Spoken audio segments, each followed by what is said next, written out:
Hi everyone.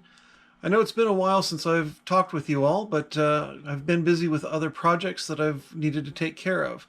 I have been able to get into the train room from time to time, get a little bit of work done here and there on different parts of the layout, and I've also continued to work on the barrel manufacturing company.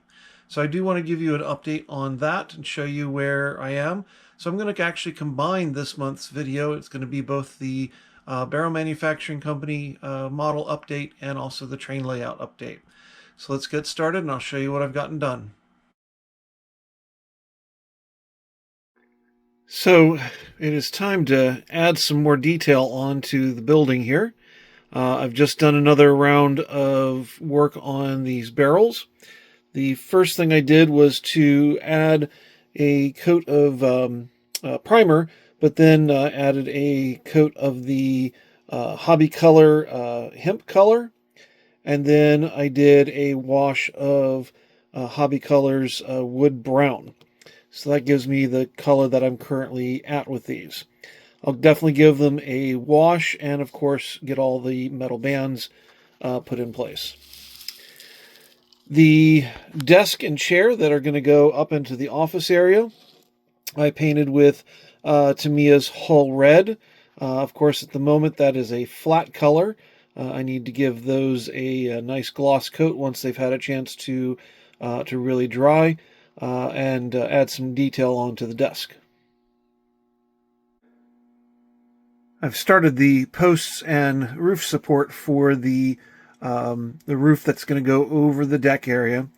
This is the top support that the rafters of the roof will attach to, and over here are all the posts. So the first thing I had to do was just to cut this corner with a 45, glue those two pieces together. So now I can go ahead and start attaching all of the vertical posts. I'm doing this upside down so that it's just going to make everything a little easier to put into place, get it stained, and then of course get it attached to the deck itself. The first 5 uprights are now attached.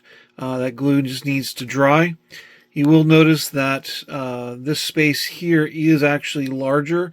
That is because of the door that is on the side here. So that is actually correct. So there should be that extra wide space in there. So those need to dry, and while I'm working on those, I'm going to start getting all the rafters onto the roof. To get the rafters cut correctly, there's this small detail here with cutting lines to be able to cut the ends of the rafters at a slight angle to match the angle of the roof. And then on the cardboard piece, you can see that all these lines are printed in place for where each of the rafters goes. So they just each get glued into place, and I'll just work my way all the way across for each one.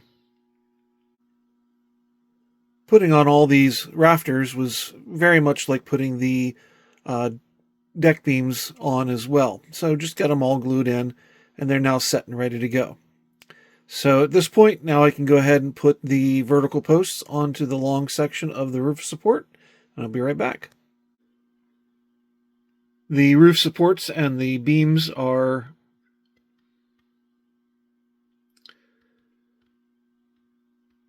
the roof support and each of the columns are all glued into place. I'm going to leave this here overnight to dry so that it's then ready for a quick bit of stain and then glued permanently into place. A quick preview of the finished deck. Once that roof is set on, that really closes that area in quite nicely. And just with the shop lights putting light down into the interior, I think that's going to end up looking quite nice on the layout. I'm hoping that it doesn't end up being as shadowed as I have here once it's under the layout lights, but we'll find out in future. Here in the office area, I've gone ahead and put the desk and chair into place. I've also installed the little potbelly stove, and I'm slowly working on getting the wire for the stove glued along the top edge like I did with the lamp wire, which you can just see coming through the wall there. Just needs a touch of paint. You can see I've got glue. Come on, focus, focus. There we go. I've got glue on the wire there in the corner, and using that the handle of a brush just to hold that wire in place until that glue sets.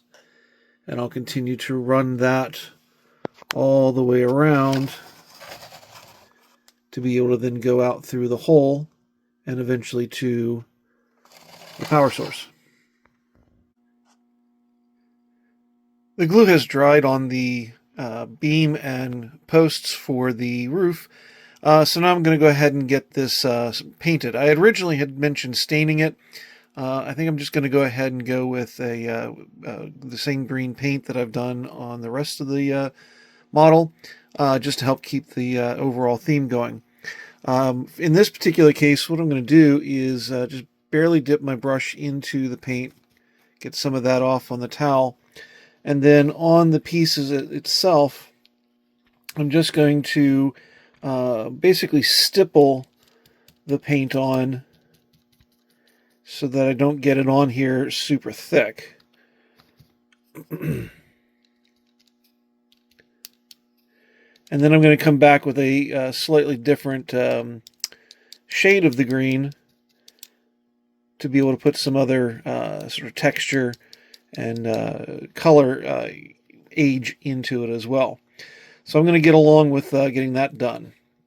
On the roof pieces, the ends of the rafters will be visible.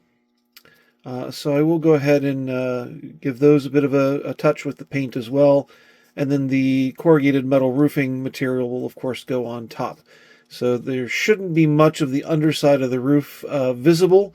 I can double check that out on the train layout before I get too far into the painting of the roof pieces.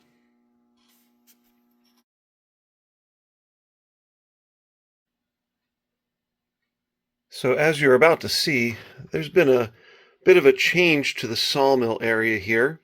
As I wrap around, that building should look familiar. But as I continue in, you can see that I've actually switched to the Kibri Sawmill kit.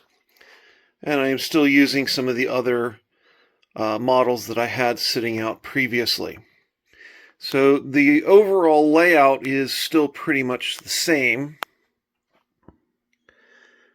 Going to have the sets of tracks in the front and in the back, being able to have an area to be able to drop off the logs just here in the front, and then in the back be able to collect up finished lumber. The wooden loading ramp from Blair Line there is going to be all along here to be able to load into the boxcars. This piece here does not come with the Kibri kit. This actually was with some of the other stuff, but I'm seeing about adding that in as part of the dust collecting setup. So this won't be a coal car necessarily. This will be a car for sawdust. Boiler house over here. Still got to get a good sized chimney in, and then coal for the boiler house. Storage area for lumber. And then this building over here, you can see the track going into the building there. I'm going to look at making this into not only the office, but also possibly more of a specialty area. Haven't decided 100% on that. I don't want this to get too fancy.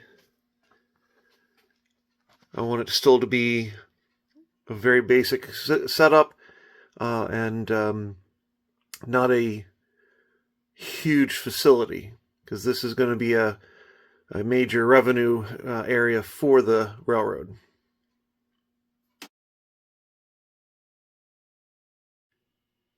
The control panel for the upper yard is now put into place. I've got everything painted, all the lines are in place, all the holes are drilled. Now it's a matter of getting each of the switches and lights all installed so that and connected to each of the different servos. So that is going to be quite a while coming in play as well. On the back side of this, how I'm going to be controlling all of this is using the Tam Valley Octo 3s. You can see the two of them there. So that's how all of this is all going to go be operated, is through those.